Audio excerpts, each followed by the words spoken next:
Hi everybody, welcome back to Bobby's Bucks, and today I wanted to talk about why it's so important to do your scouting in January. Here we go.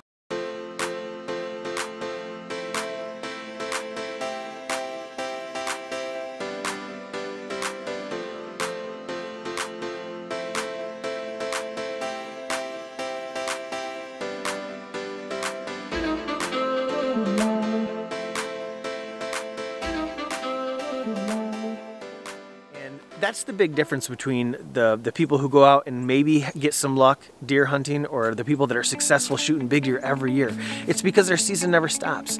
You know, January, the season may be over here in Michigan, but it's just starting for the next season. We have 9 months. Well, the season starts October 1st, but you want everything done by September so you can have that last month to let the deer stay unpressured. But you have 9 months to get things ready for the next season.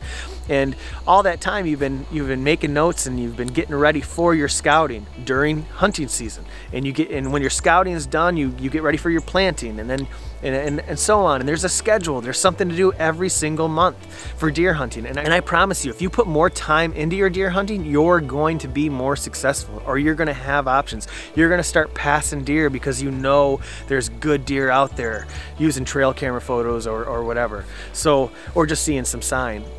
So I want to talk about that, scouting today.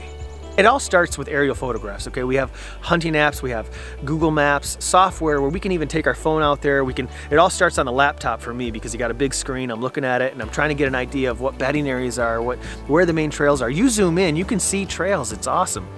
So come January, I want to get in there and I want to see those trails. I want to get my boots on the ground. I want to see these bedding areas that I thought, you know, I want to figure out what are they? Are they marsh? Are they cattails? Are they briars, thickets? You know, what is this? And there's so much to think about. I don't try to figure it all out at once because you can get paralysis by analysis. I just show up there and I start walking. And I just like to look at the land, and then I kind of, once you walk it all and you know where the bedding area and the trails are, and you've found deer scat and you found some oaks or apple trees or whatever, then you can kind of get an idea of how to access and ambush that travel route. You know, everybody has a prevailing wind, so it kind of can start there. But when it comes to public land, thousands of acres, you know, I make it a point to try to find new spots every single year because, you know, there's lots of good hunters out there, and there's times where they're going to the same spot I am, and common courtesy, they beat me there. I got to back out and find one of my other spots. So it's good to always make it a point every year to find new spots. So that's what I'm doing out here. I'm just walking new areas, and I am going to, you know, just see what I find. I'm going to make notes in my phone, and during hunting season last year, I was making notes. All those hours of sitting there thinking, you come up with ideas, and I have a page and a half of things I want to do. So I can see that there's a bed underneath this tree because it's all melted. You know, a lot of people get aggravated when people say, you know, just figure out where they're bedding. And people think, well, what the heck, how are you going to know that? Well, in the wintertime, going out there in January, February, it's really easy to see a bed because you'll notice it's about 18 inches by 3 feet. You'll see these ovals. Take out your phone, pin that location. No, this is a bed. This is where deer are bedding. But going out and looking this time of year, you're really able to see all these indicators. This is going to help you the following year. You're going to have more information on where these deer are moving and where they're congregating, where they're bedding. So, you know, that's one great thing about this time of year is you can see it. It's all out there. It's laid out on the ground for you to see. And what am I looking for? I'm looking for trails. I'm looking for bedding areas. You'll notice bedding areas because they're big oval spots. Maybe you'll see one oval next to another oval, or you'll see them under a cedar tree or something like. You'll know that's a bedding area.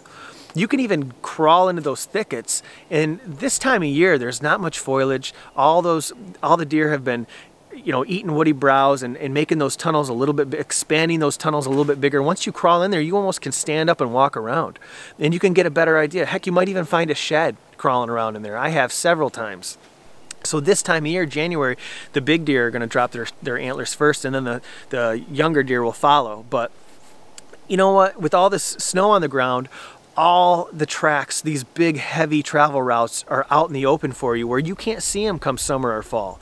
So that's why it's so important and beneficial to get out there in January when there's snow on the ground, and you can go into those thickets and bedding areas that you were too scared of spooking the deer out of in the fall. And now you can figure it out. You can see what's in there. Are they using it? Where are they exiting? I like getting out here this time of year because sure, it's cold. Today it's actually 10 degrees, but I'm not cold at all. I got my bibs on, I got my winter coat, and once you start moving around, you know, I don't have any problem.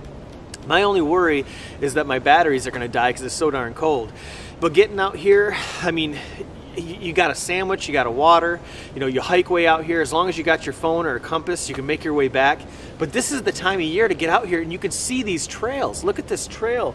I mean, it's just out there for you to see. You're able to see all this travel back and forth, whereas in September or August, it's hot, you got the bugs, you know, that's no fun. Once you figure out the travel routes and the bedding areas, then you kind of can figure out where they're coming from in the morning, where they're heading to, you know, first thing after they get done eating all night. Where can you go in the morning? You know, find out what your prevailing wind is. Most of the time we're gonna have a wind that's the same thing. But of course the winds swirl. You'll get that warm wind from the south sometimes, and you gotta be prepared for all different wind conditions. But it all starts, it's good to set up a couple spots for at least your prevailing wind. You're gonna wanna stand in the morning, you're gonna wanna stand in the evening. So you're out there figuring all this stuff out, but you're gonna put all that together later.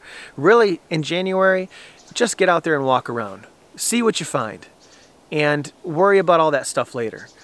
I hope this video pumps you up to get out there and do some scout and maybe find a new spot and add that to your list this year.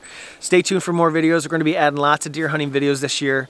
Thanks for watching, and we'll see you on the next video.